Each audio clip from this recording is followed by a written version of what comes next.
Don't touch that. That violin's worth more than your cheap life. The voice cut through the clink of champagne like a razor.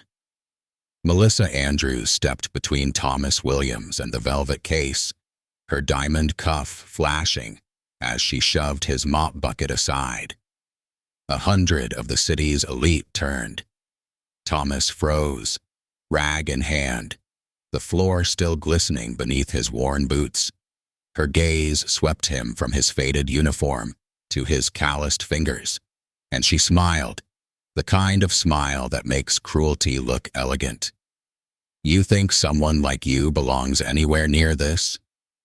Laughter spilled across the marble. Then came the line that would haunt him for weeks. Tell you what, play this violin and I'll marry you. Phones rose, cameras flashed. It wasn't a joke anymore. It was judgment. Thomas felt the sting, but he didn't answer. He picked up his mop, the same way a soldier picks up a flag, and kept working. Yet the words followed him all the way to the subway. Later, in the reflection of a grimy train window, he saw a man shaped by sacrifice. 3 jobs, 1 dying mother, and a dream he'd buried under responsibility. Those same hands that cleaned marble once danced across strings that made professors cry. He'd walked away from Juilliard for family, trading symphonies for silence.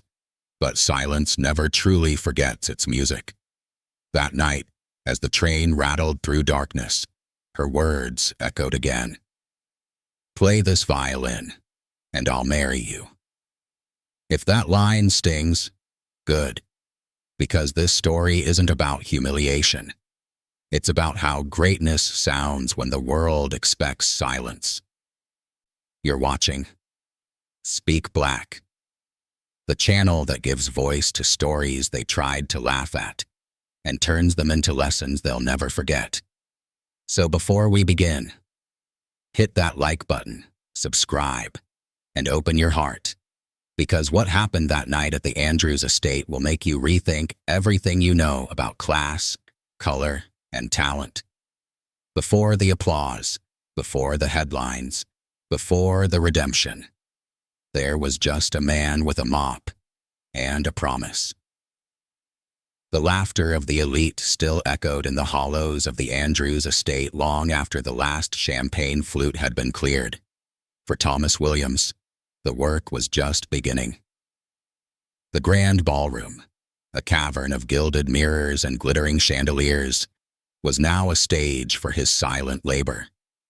The scent of expensive perfume and cigar smoke hung in the air, a ghost of the revelry that had, hours earlier, dissected his dignity.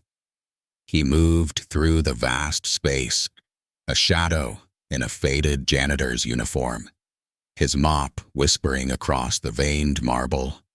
Each swipe erased a footprint, a smudge, a trace of the people who had looked through him as if he were part of the furniture.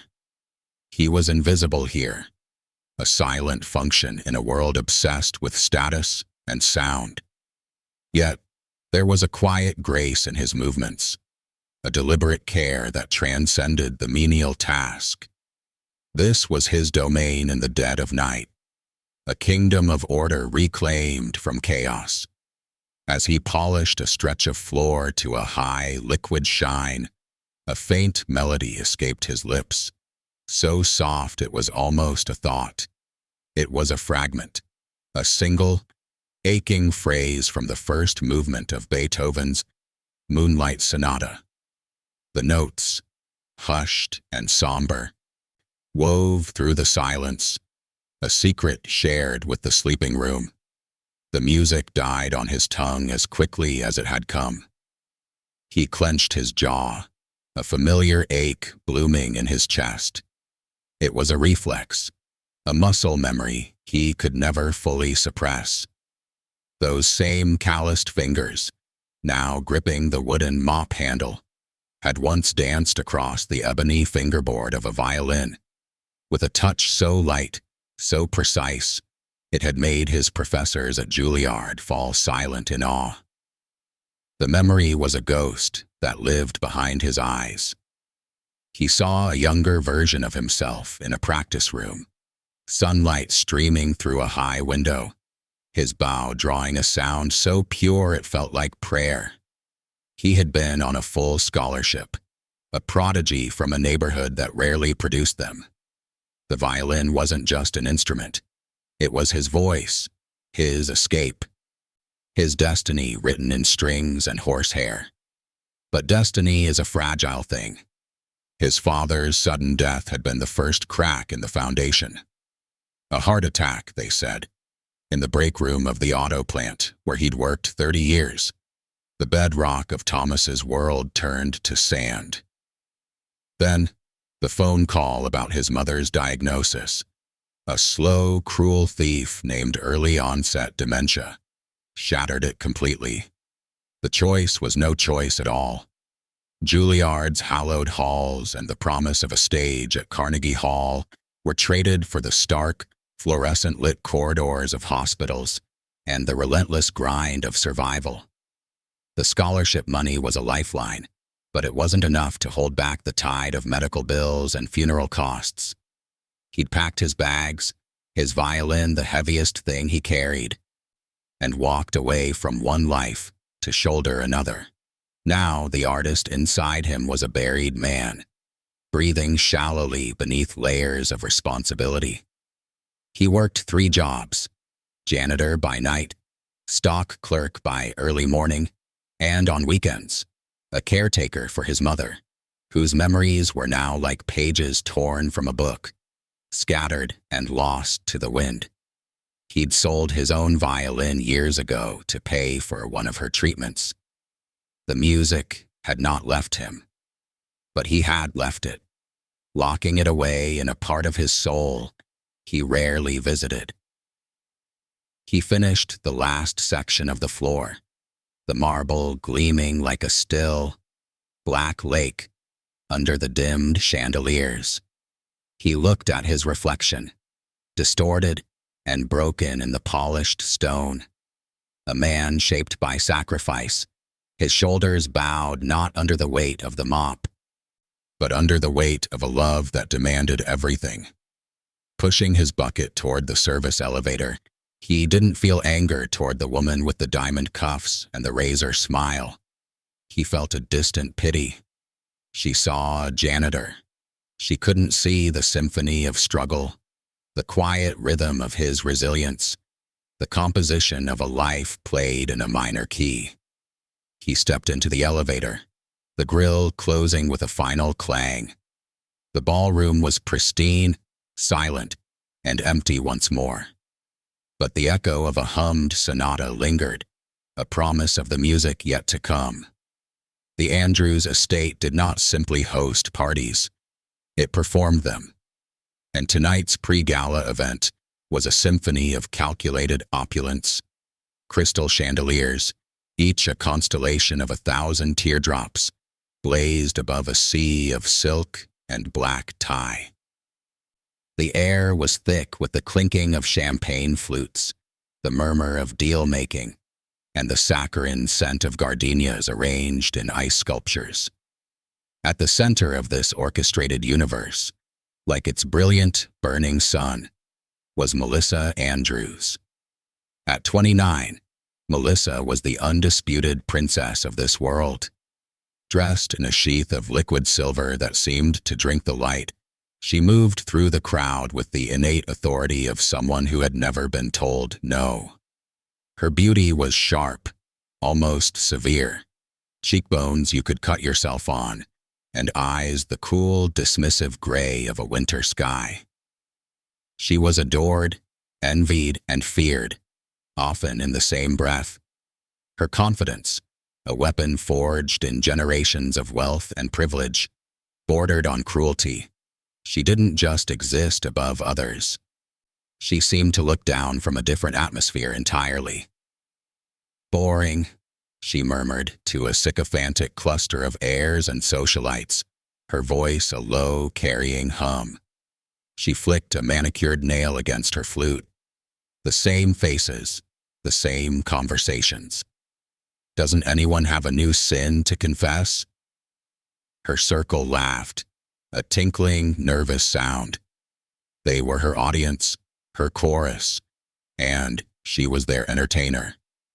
Her favorite sport was the subtle evisceration, and she was hunting for a target.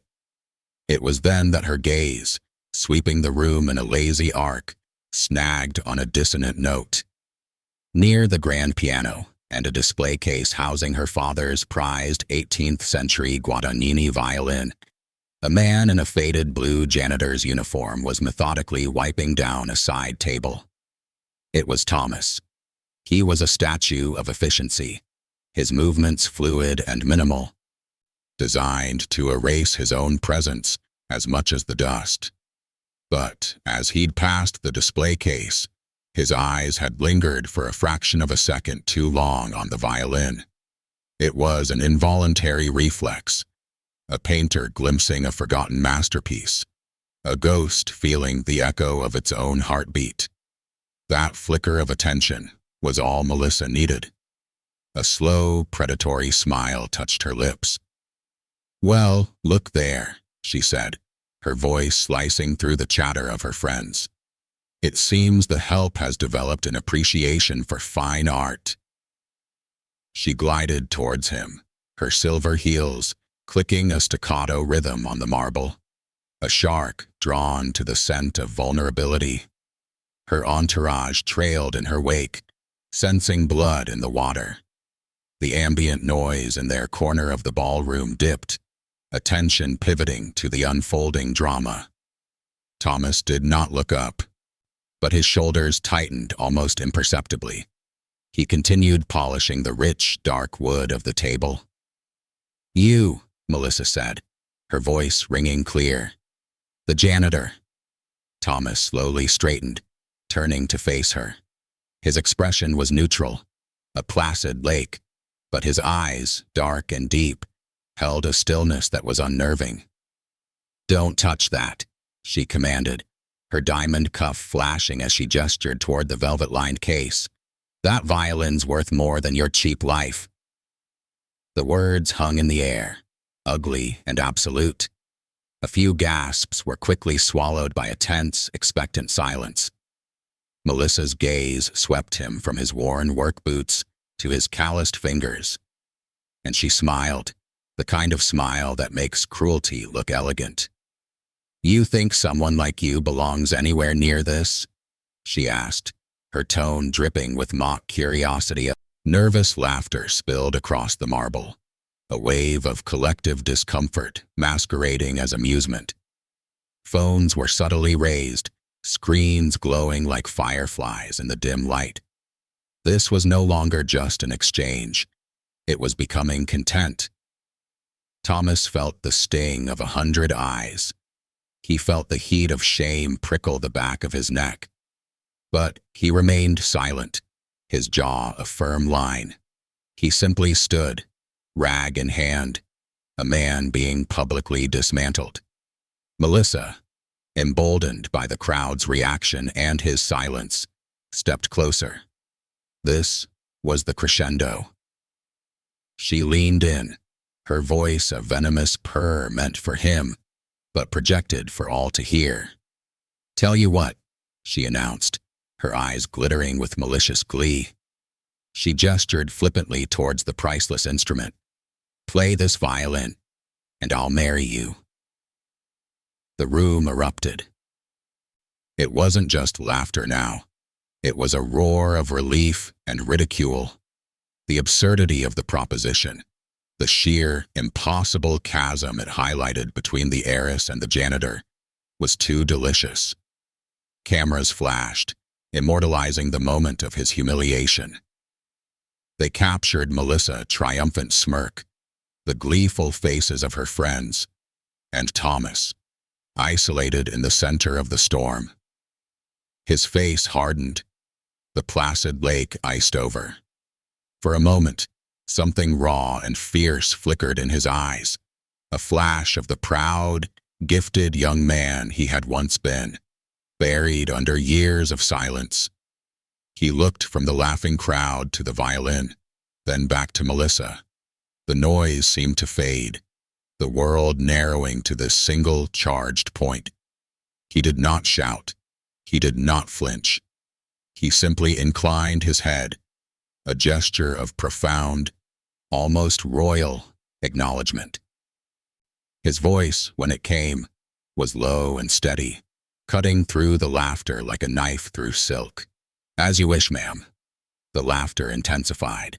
Melissa threw her head back, a genuine, hearty laugh this time. "He says, 'As you wish,'" she crowed to her friends, who howled with renewed delight. She saw his response as the ultimate capitulation, the groveling agreement of a man who knew his place. The punchline of her magnificent joke. She didn't see the way his fingers curled at his sides, a musician's muscle memory. She didn't hear the echo of a promise in his quiet, measured tone. She didn't realize that her cruel joke, her little game of social hierarchy, had just poked at the one sacred thing he had left, the ember of a fire she had no idea could roar back to life. She had thrown a stone into a well, laughing at the silence, not knowing it was bottomless, and that an echo was already beginning its long, slow journey back to the surface. The humiliation was complete. But the story was just beginning. The city was a different beast after midnight. The glittering artifice of the Andrews estate was miles behind him, replaced by the honest grime and humming silence of the neighborhoods where life was lived, not performed. A cold wind snaked through the canyons of brick and steel, tugging at Thomas's thin jacket as he walked. He could have taken the subway, but he needed the air, the miles under his boots, something to physically scrub away the psychic grime of the evening. Each step was a metronome, ticking off the seconds of his humiliation. The champagne-sharp laughter seemed to chase him, woven into the rustle of dead leaves skittering across the pavement. "Play this violin, and I'll marry you." The words were a brand on his mind, each syllable a fresh sting. He shoved his hands deep into his pockets, his fingers, stiff and cold, curling into fists. The motion triggered a memory, sudden and vivid. He was 18, in a sun-drenched studio at Juilliard. The air smelled of rosin and old wood. His violin, a decent student instrument he'd saved for 3 years to buy, was tucked under his chin, warm and alive against his skin. "Again, Thomas," Professor Alistair Davinsky urged, his voice a low rumble, from the cadenza. "And this time, don't just play the notes. Weep them." Thomas closed his eyes. He drew the bow, and the room filled with the agonizing beauty of Tchaikovsky's violin concerto. It wasn't practice. It was possession. His body was merely a conduit for the torrent of sound, fierce, sorrowful, triumphant. When the last note faded, trembling into the silence, he opened his eyes. Davinsky, a man known for his brutal criticism, had tears tracking through the stubble on his cheeks. He didn't speak for a long moment. Then, softly, "I have not heard a student make a violin speak like that in 20 years. You have a gift, son, a real God-given gift. The world will hear you." The memory was so potent, it was a physical ache. The promise in those words, "The world will hear you," had once been the very oxygen he breathed. Then, the phone call. His sister. Her voice, shattered. "Dad's gone." The foundation of his world crumbled in an instant. Another flashback, this one bleaker, painted in the harsh, fluorescent lights of a hospital. He was 20, sitting in a vinyl chair holding his mother's hand. It felt so small, so fragile. The diagnosis, early onset dementia, hung in the sterile air between them. Her eyes, once so sharp and full of music, were clouded with confusion. The scholarship. Your music, she'd whispered, a thread of sound. It's okay, Mom, he'd said, his voice thick. It's going to be okay. He'd walked away from Juilliard the next week. The symphony of his future was replaced by the relentless, dissonant chord of survival. He took a job, then another, then a third. But the bills were a tidal wave. The day he sold his violin was the day he buried the last part of his old self. The pawn shop owner, a man with tired eyes, had offered him a fraction of its worth. Thomas hadn't argued. He'd placed the case on the counter, the wood scarred and familiar, and accepted the cash. It felt like selling a piece of his soul. The money lasted 2 months. It bought medication, a few good days for his mother, a temporary stay of the inevitable.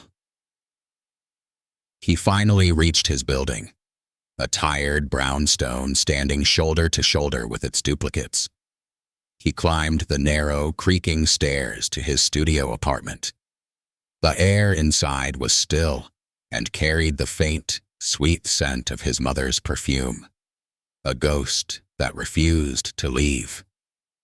The space was small, but meticulously clean. A single window looked out onto a fire escape. On a small, laminate table served as a dresser, a gallery of photos stood witness to his past. There he was, a gangly teenager, beaming beside his parents, his first violin held proudly, another in his Juilliard shirt, arm slung around Professor Davinsky. And the centerpiece, a recent photo of him and his mother, her smile gentle, but her eyes already drifting somewhere far away. In the corner, leaning against the wall, was a cheap, dusty violin replica he'd bought at a thrift store for $10. It was unplayable. Its sound post collapsed, its strings rusted. But it was a symbol, a placeholder for the dream. He didn't turn on the main light. The neon sign from the bodega across the street pulsed a rhythmic red through the window, painting the room in strokes of blood and shadow. He picked up his broom, laying it across his shoulder like the neck of a cello. His left hand found its position on the handle. His fingers, calloused and strong, began to move. They danced across the unvarnished wood, pressing down on invisible strings. They flew through scales, arpeggios, the intricate fingerings of Paganini's caprices, of Beethoven's concerto. No sound came out. It was a silent sonata, a ghost performance for an audience of one. But in his mind, the music was deafening. It was a perfect, soaring symphony, a testament to everything he had been, everything he had lost. The laughter from the gala echoed again, clashing violently with the beautiful music in his head. Melissa's sneering face superimposed itself over the memory of Professor Davinsky's tear-streaked one. You think someone like you belongs anywhere near this? He stopped. His fingers, poised for a high harmonic, trembled on the broom handle. The silence in the room was suddenly oppressive. He looked at the photo of his mother. He thought of his father, who had worked his hands to the bone so his son could have a chance. He thought of the sacrifice, the silence, the dignity he had maintained through it all. And now, this trivialization of his very essence by a woman who believed her wealth made her the arbiter of value. A slow, steady fire began to kindle in his chest, burning away the cold shame. It was a clean, sharp emotion. Not rage, but resolve. He walked to the window, looking out at the sleeping city. His reflection in the glass was a phantom, superimposed over the glowing neon. "If fate gives me one chance," he whispered, his breath fogging the cold glass, his voice quiet but absolute, a vow made to the ghosts of his past and the promise of his future. "Just one chance. I'll show them who I am." The echo of the laughter was gone. In its place was only the determined, resonant silence before the storm. 3 weeks. For 21 days. The memory of the pre-gala had festered in the city's social consciousness like a beautifully packaged secret. It was a story told over brunch, a viral clip shared with winking emojis, the hilarious time Melissa Andrews had put a janitor in his place. The world, or at least the tiny gilded slice of it that cared, had moved on. But the stage was being set for an encore. The announcement was splashed across society pages and digital invites. The Andrews Foundation Annual Charity Gala, an evening of harmony and hope. The irony was lost on its organizers. It was to be the event of the season, a spectacle of philanthropy where wealth performed its generosity for a captive audience. The venue, once again, was the grand ballroom of the Andrews estate. When the janitorial roster was posted, Thomas Williams's name was there, the sign to the main ballroom. He read it without reaction, the paper trembling slightly in the drafty service corridor. It was not a coincidence.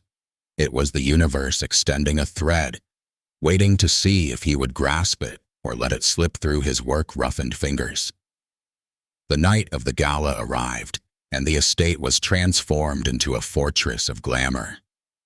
Paparazzi flashbulbs lit up the long driveway like a lightning storm.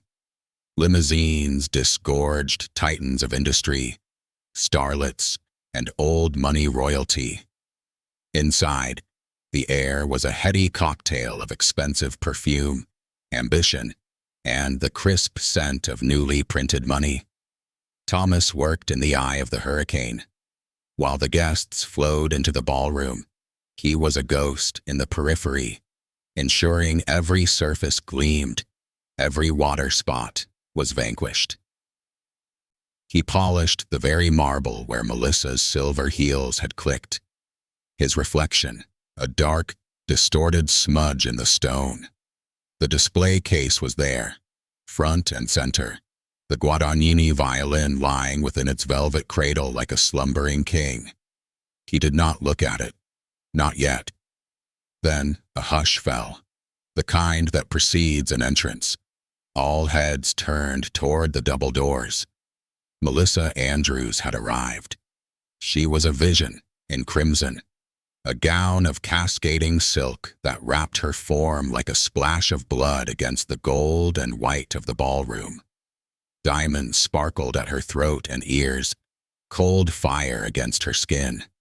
She moved with an unhurried grace, a queen entering her court, her smile a beacon of absolute, untouchable confidence.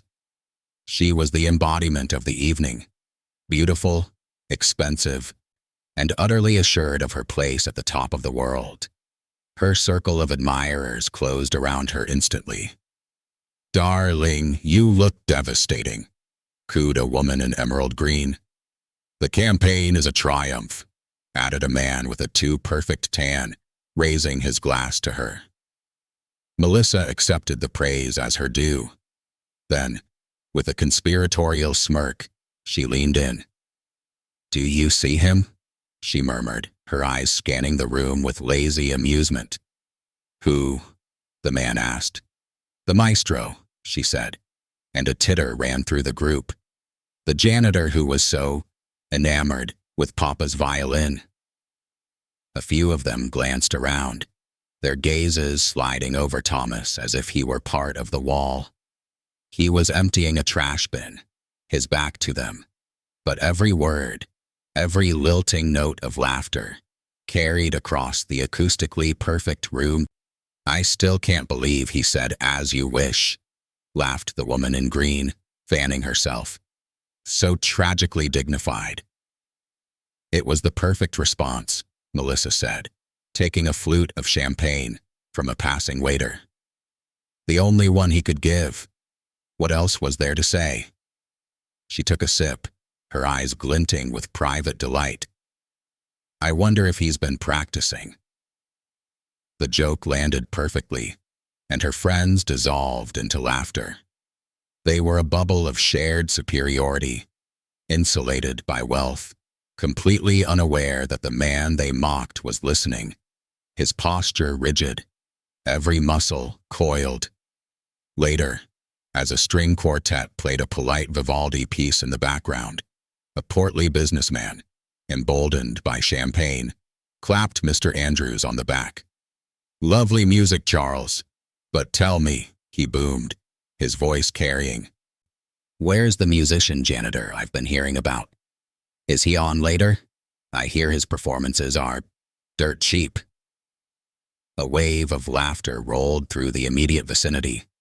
Melissa, standing nearby, threw her head back and laughed the loudest, a beautiful, ringing sound that cut through Thomas like shrapnel. She played along, waving a dismissive hand. "Oh, he's around here somewhere," she said, her voice dripping with condescending amusement. "Probably tuning his mop." The atmosphere in the ballroom was thick with it now, a charge of unearned pride, of champagne-fueled arrogance. It was a room convinced of its own invincibility, a kingdom playing at charity while its princess sharpened her wit on the bones of a man's dignity. They were all actors in a comedy, laughing at the punchline before the final, tragic act had even begun. Thomas finished his task and moved to a shadowed alcove near the service entrance, a designated spot for staff to remain unobtrusive.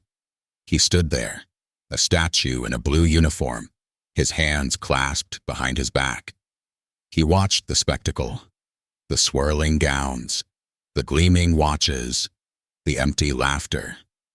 He saw Melissa, a crimson rose in a garden of gold, surrounded by admirers, her cruelty worn as lightly as her diamonds. She was so confident, so utterly sure that the world was a stage set for her pleasure. She had no idea that the silent, invisible man in the corner was not just a janitor. He was the composer, and the symphony she had started was about to reach its crescendo. The air hummed with tension, a string pulled taut, waiting for the bow to fall. The gala of gold and shame was in full swing, and destiny, patient and inexorable, had finally taken its seat in the front row. The evening was winding down, its peak a receding tide of champagne and chatter. The string quartet had packed away their instruments, their polite harmonies replaced by the clatter of cleanup beginning at the room's edges. The charity auction had concluded, fortunes had been performatively donated, and the elite of the city were basking in the warm, self-congratulatory glow of having done their part. For them, the night was a success. For Thomas, standing motionless in his alcove, it had been a long, slow exercise in stillness, a gathering of storm clouds in the quiet of his own soul. It was in this lull, as the night grew soft at the edges, that the serpent of mockery stirred once more. Lucas, a trust fund heir whose wit was only matched by his lack of ambition, swirled the amber liquid in his glass and nudged Melissa with an elbow. "I must admit, Liz," he drawled, his voice carrying, "I'm a little disappointed. I've been waiting all night for your suitor to perform." A few of their friends tittered, their faces flushed with wine and schadenfreude. Melissa, her confidence buoyed by a night of unwavering admiration, turned her glittering gaze toward Lucas. "Patience, darling," she purred. True artists are temperamental. Perhaps the muse hasn't visited the janitor's closet tonight. The joke was familiar, comfortable. It landed with the ease of a well-worn habit. But Lucas, eager to please, pressed on. Oh, I don't know. The night is young. Why let such a romantic promise go unfulfilled? He raised his voice, projecting it across the now quieter ballroom. I think we all deserve a finale, don't we? Heads turned. The energy which had been dissipating suddenly coalesced, sharp and focused. This was an unexpected dessert, a final piece of entertainment. Melissa's smile was a razor's edge. The dare, once a spontaneous barb, was now being presented as a formal challenge. She saw an opportunity to cap her perfect night with a perfect, cruel punchline. Her eyes scanned the room and found Thomas, a still, dark figure in the shadows. Thomas, she called, her voice ringing with false sweetness. A queen summoning a jester. The people demand an encore from the other night. Why don't you come out here and prove your worth tonight? A wave of encouraging, mocking cheers rippled through the crowd. This was better than the quartet. This was real, human theater. Play something for us, a woman shouted, her voice giddy. Impress us, Melissa added, her tone dripping with the certainty of his failure. For a long, suspended moment, Thomas didn't move. He was a statue, his face an unreadable mask. Inside him, a war raged. Fear, cold and primal, whispered of further humiliation, of having the last shred of his dignity stripped away in front of these vultures. It begged him to shake his head, to melt back into the walls, to be the invisible man they all believed him to be. But then came pride. Not the arrogant pride of the ballroom, but the quiet, fierce pride of a man who had sacrificed everything for love. The pride of the boy who had made a Juilliard professor weep. It rose in his chest, a hot, solid thing, burning away the fear. He heard the echo of his own vow in his tiny apartment. I'll show them who I am. Fate had not just given him a chance. It had laid the instrument at his feet. As if on cue, a young, drunken socialite, giggling, weaved his way to the display case. With a clumsy flourish, he unlocked it. The code was famously the family's birth year, and retrieved the Guadagnini violin. He carried it not with reverence, but as a prop, handing it to Thomas with a mocking bow. For the maestro! The crowd held its breath, a collective, gleeful inhale. This was the moment. This was the culmination of the joke. They waited for his fumbling refusal, his awkward confession, the final, satisfying collapse of the charade. Thomas looked down at the instrument in his hands. The violin felt both alien and intimately familiar, its curves a memory in his palms, its wood humming with a latent energy he could feel in his very bones. He ran a thumb, rough and calloused, over the smooth, aged spruce. These were not the hands of a concert violinist anymore. They were the hands of a laborer.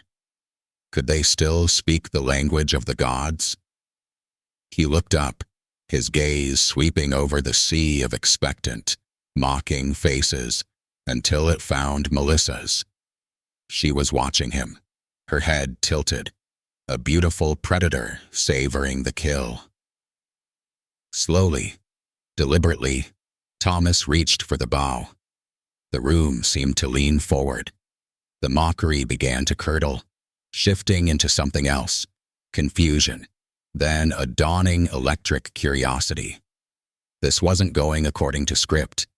He brought the violin to his shoulder, the motion not one of a janitor handed a strange object, but of a sailor returning to the helm of his ship.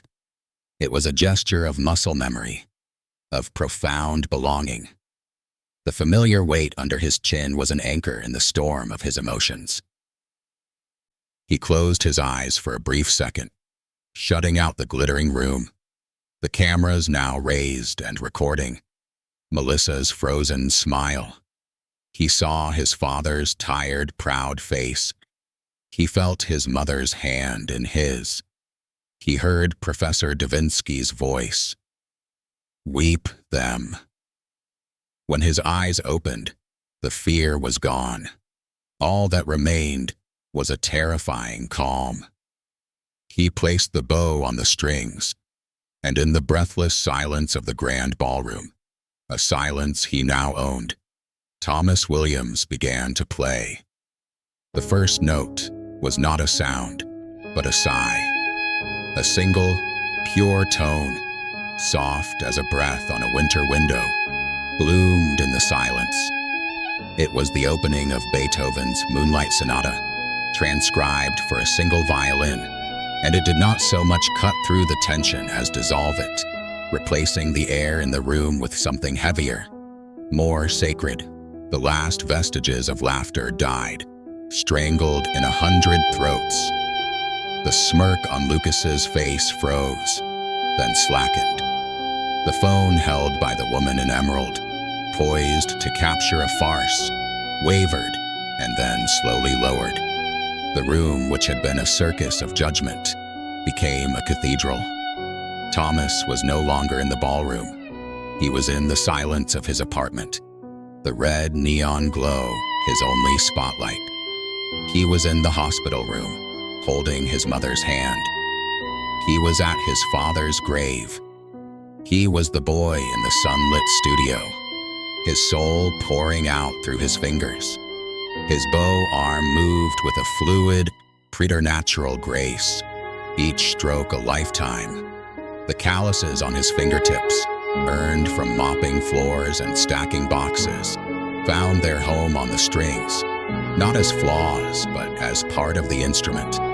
They muted some notes, gave others a raw, aching texture. This was not a perfect, polished performance from a concert hall. This was something rarer, more real. It was a soul, stripped bare. The sonata's familiar, tragic melody unfolded, but through his violin, it became a new story. The triplets were the relentless ticking clock of his 3 jobs, the endless cycle of work and worry. The mournful adagio melody was his grief for his father, his mourning for the life he lost, his love for his fading mother. It was the sound of dreams deferred, of dignity maintained in the face of scorn. It was the hummed fragment in a silent ballroom, now given voice with the force of a hurricane. He did not play for them. He played for the ghost of the man he was supposed to be. He played for the man he had become. He played for every silent struggle, every buried dream in the room and in the world. A tear traced a path through the immaculate makeup of a society matron, a hardened CEO who had built his fortune on ruthless deals, found his throat constricting, a forgotten memory of his own youthful aspirations surfacing through the decades. They had come to see a janitor fail. Instead, they were witnessing an excavation of a human spirit. And Melissa, her crimson gown felt like a costume now, gaudy and absurd. The champagne in her glass had gone flat. Her world, so carefully constructed on the pillars of wealth and status, was crumbling to the sound of a single violin.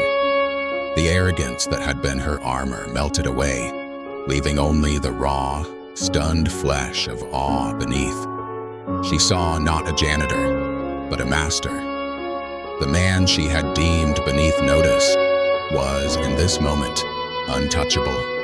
He was a king in a borrowed castle, and she was merely a subject in the audience. Her mind replayed her own words. each one a lash against her own conscience. Worth more than your cheap life. Play this violin and I'll marry you. She had thrown a stone into a well, and a dragon had flown out. The cruelty she had worn so elegantly now felt like a stain she could never wash away. Thomas's eyes were closed. His body swayed slightly, a tree in a private storm. The music built, the emotion intensifying, the pain and the hope intertwining until they were indistinguishable. It was a lamentation that contained its own redemption. The final notes came, not with a dramatic flourish, but with a heartbreaking tenderness, a soft, fading phrase that spoke of acceptance, of strength forged in fire, of a peace that comes not from the absence of pain, but from having endured it. The last note hung in the air, a shimmering ghost, and then it was gone. For a full second, there was absolute profound silence. It was the silence of a breath held too long, of a spell not yet broken. It was the silence of a world recalibrating. Then, it broke. It did not start with applause. It started with a single sharp intake of breath from somewhere in the crowd. And then the storm hit. The applause was not polite. It was thunderous, visceral, a physical force that seemed to shake the very crystals in the chandeliers. It was a roar of atonement, of awe, of collective catharsis. People were on their feet, tears streaming down faces, their earlier mockery forgotten, washed away in the tidal wave of the beauty they had just witnessed. In the center of it all, Thomas slowly lowered the violin and bow. He opened his eyes. He did not smile. He did not bow. He simply stood, breathing deeply, the instrument still cradled in his hands. The storm inside him had passed, and in its wake was a deep, resonant calm. The janitor was gone. In his place stood the artist, bathed in the roaring, repentant applause of the very world that had tried to silence him. The humiliation had been incinerated in the crucible of his genius, leaving only the pure, undeniable gold of his triumph. The applause did not die down so much as it transformed. It became a sustained, roaring wave, crashing against the gilded walls of the ballroom, refusing to recede. It was no longer just for the music. It was for the man, for the revelation, for the shattering of their own prejudices.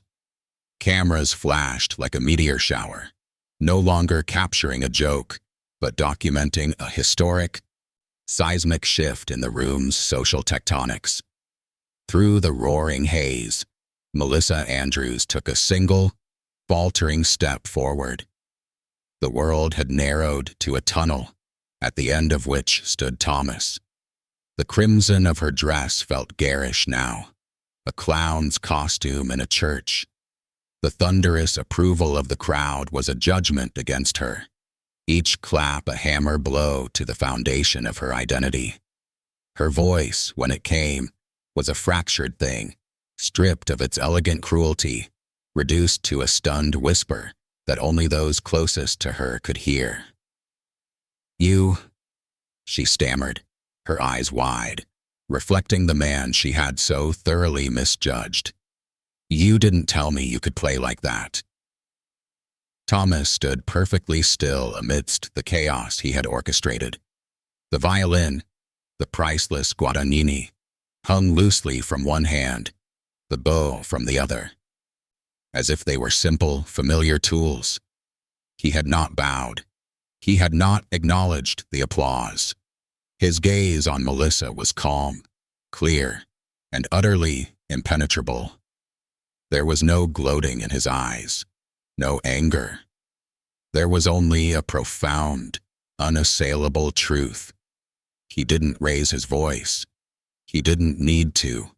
In the slight lull as the crowd leaned in, hungry for his first words, they carried with the clarity of a bell. "You didn't ask." 3 words. They landed not as a rebuke, but as a simple, devastating statement of fact. They laid bare the entire architecture of her prejudice. She had never seen a person when she looked at him. She had seen a function, a stereotype, a punchline. She had never considered that a soul, a history, a universe of talent could exist behind the uniform. A collective murmur rippled through the ballroom, a mix of gasped agreement and shamed realization.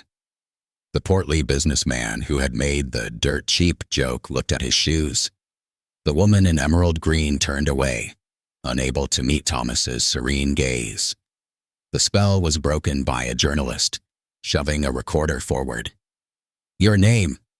What's your name?" But Thomas was already moving. He turned, and with a reverence that contrasted sharply with the drunken socialite who had handed it to him, he carefully placed the Guadagnini back into its velvet cradle and closed the lid. It was a gesture of farewell. This instrument had been his voice for one song, but it was not his own. He did not look back. He did not acknowledge the shouted questions, the pleas for another piece, the continued applause. He simply walked, the crowd parting for him like the Red Sea, their eyes tracking him with a reverence usually reserved for saints and kings. He pushed through the service door, and it swung shut behind him, cutting off the noise, leaving a stunned silence in his wake. The storm, however, had already escaped the ballroom. That night, the digital world ignited. The dozens of phone videos, shot from different angles, were spliced, edited, and set to dramatic music. The clip was perfect in its narrative arc. The cruel, beautiful heiress, the silent janitor, the impossible dare, and the transcendent performance that flipped the script entirely. It went viral in minutes. The janitor who played Beethoven began trending locally by midnight and globally by dawn. The algorithm, indifferent to class but hungry for drama, fed it to every corner of the internet. The headlines wrote themselves. From mockery to mastery, the billionaire's dare that backfired spectacularly. He was a janitor. He played like an angel, and the world is weeping. The unlikely hero of the Andrews Gala, a story of quiet dignity and deafening talent. In the cold light of their screens, public sympathy did not just surge, it erupted. Thomas Williams, his name and his heartbreaking backstory, the Juilliard scholarship, the ailing mother, the sold violin, now unearthed by relentless online sleuths, became an international icon. He was every person who had ever been underestimated. He was the quiet dignity of labor. He was the genius hidden in plain sight. And Melissa Andrews became the villain. The same social media that had once adored her now turned on her with vicious speed. Her company's Instagram was flooded with angry emojis and the hashtag "Cancel Melissa Andrews." Comments dissected her expression in the video, the exact moment her smirk had died and been replaced by stunned shame. Memes juxtaposed her sneering face with screenshots of Thomas's serene performance. The public outrage was a firestorm, and her family's PR team was powerless to stop it. The hierarchy of the ballroom had not just been reversed, it had been vaporized. In the court of public opinion, the man with the mop was now a king, worshipped for his grace and his gift. The heiress in the crimson gown was dethroned, a symbol of everything rotten in a system that valued wealth over worth. The applause in the ballroom had been vindication. But the roaring silence of the internet screaming his name and decrying her arrogance, was justice. And it was only the beginning. The world did not just open its doors to Thomas Williams. It threw them from their hinges. In the days that followed, his small apartment, once a sanctuary of silence, became a nexus of a storm of attention. Interview requests from morning shows piled up like unread sheet music. Agents, managers, and promoters left voicemails that promised symphonies and stadiums. A handwritten letter from the conductor of the New York Philharmonic, expressing both awe and a formal invitation to audition, lay on his kitchen table, its weight far exceeding its physical mass. But Thomas moved through the whirlwind with the same quiet grace he had employed in the ballroom. He did not rush. He did not greedily grasp at every opportunity.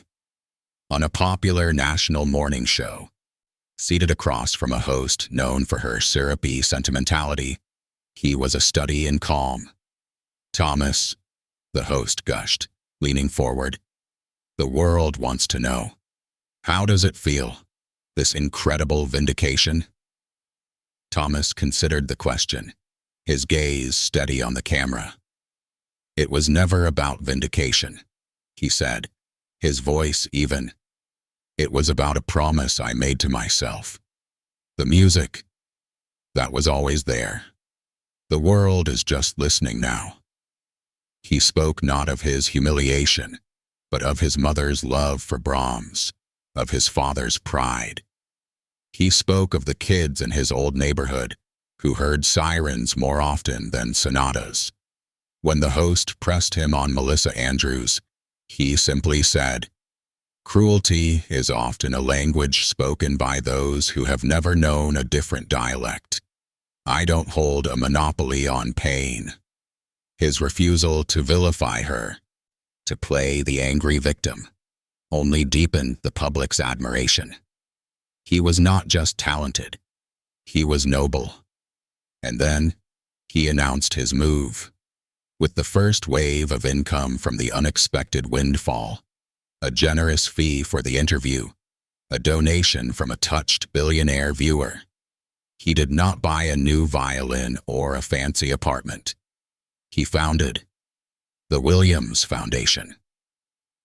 "Instruments are not luxuries," he stated in a press release that was picked up by every major news outlet. "They are passports. They are voices for those who have been taught to be silent. This foundation will provide them." The mission was simple, powerful, and directly born from his own story: to source and provide quality musical instruments and lessons to underprivileged children. The public response was immediate and overwhelming. Donations poured in from every corner of the globe, from conservatories and corporations, from grandmothers sending $10 bills and notes about their own forgotten piano lessons. While Thomas built his foundation, Melissa's empire of influence crumbled. The backlash was merciless. Sponsors for her lifestyle brand dropped her. The buzz around her name was no longer about her style, but about her shame. Her father, Charles Andrews, a man who had built his fortune on image, watched his company's stock price dip with every trending hashtag. The family name, once synonymous with power, was now tarred with a brush of ugly entitlement. But Charles was a businessman, and a shrewd one. He saw in Thomas not just a problem, but an opportunity, and a flicker of something that shamed him more deeply than any stock devaluation: genuine, unadulterated class. 1 week after the gala, a press release from the Andrews Corporation announced a staggering 7-figure donation to the Williams Foundation. It was a move of cold, corporate repentance, but it was also a white flag. The request for a private meeting came through Thomas's newly appointed and equally stunned pro bono manager. Melissa wanted to see him, alone. They met in the conservatory of the Andrews estate, a glass-walled room filled with orchids and the ghost of their first encounter. The morning light was gentle, a stark contrast to the gala's chandelier glare. Melissa stood by a fiddle-leaf fig, her posture devoid of its usual arrogance. She was dressed simply, in a cream-colored sweater and slacks, her face pale and free of its war-paint makeup.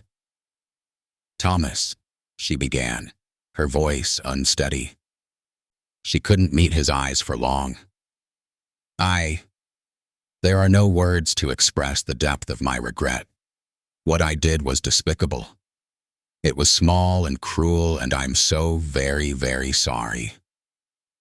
She spoke of the bubble she'd lived in, the poison of her own privilege, the horror of seeing herself through the world's eyes. It was a well-rehearsed apology, but the tremor in her hands was real. Thomas listened, his hands resting on his knees. He let the silence sit after she finished, a space for her words to truly land. "I accept your apology, Melissa," he said finally. She looked up, startled, as if expecting a lecture, a condition, a final, deserved lashing. He offered a small, sad smile. "Not for your sake, for mine. I've carried enough anger. I've learned that forgiveness is not a weakness. It's the finest, most difficult note in any song. It's the one that allows the music to continue, instead of ending in a discordant crash." He stood, the movement fluid and final. He wasn't the same man she had mocked. He was someone broader, deeper, forged in a fire she could never comprehend. "Your father's donation will change lives," he said. "That is the only thing that matters now. Goodbye, Melissa." He walked out of the conservatory, leaving her standing amidst the expensive, silent orchids. There were no cameras, no audience, no triumphant music.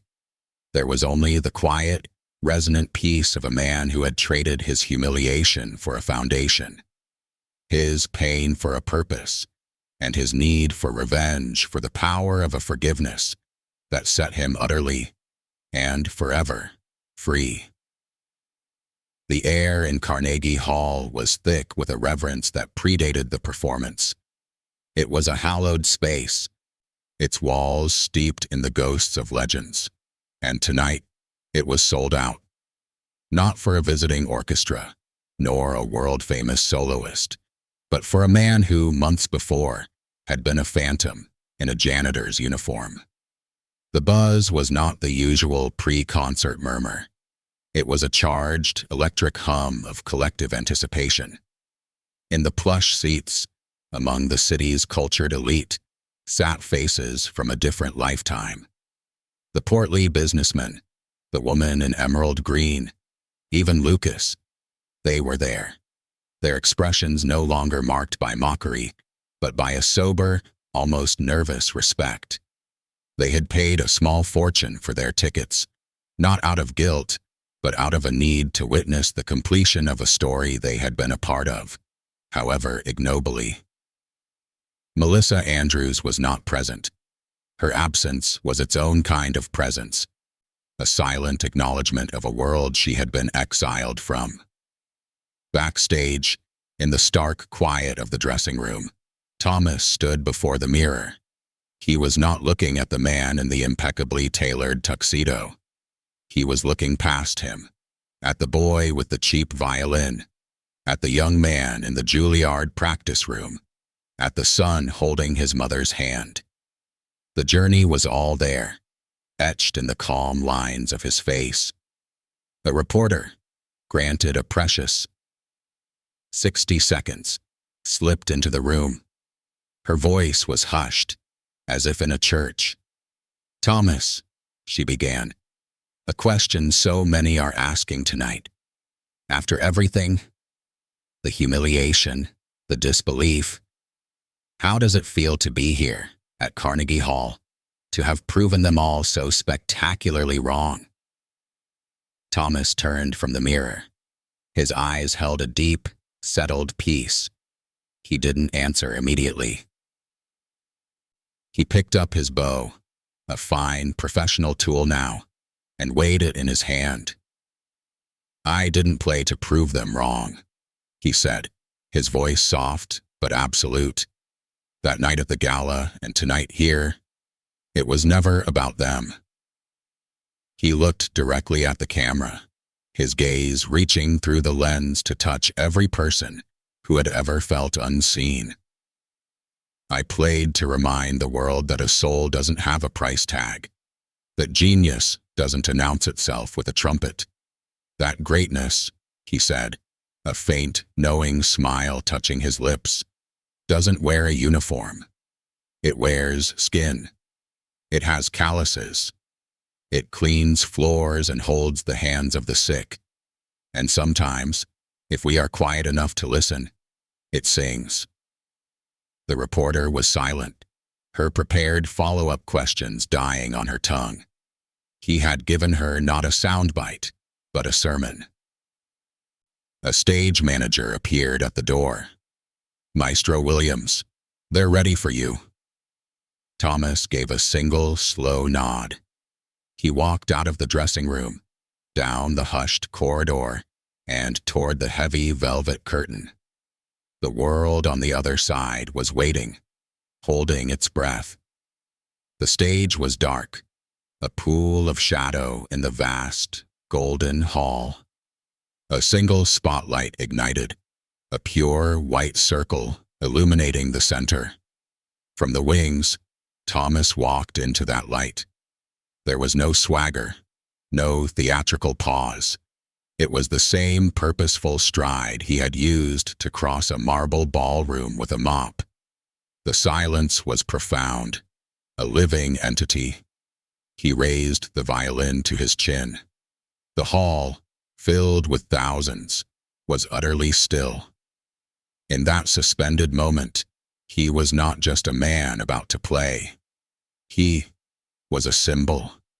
He was every buried Briome, every quiet struggle, every note of beauty that had ever refused to be silenced by circumstance.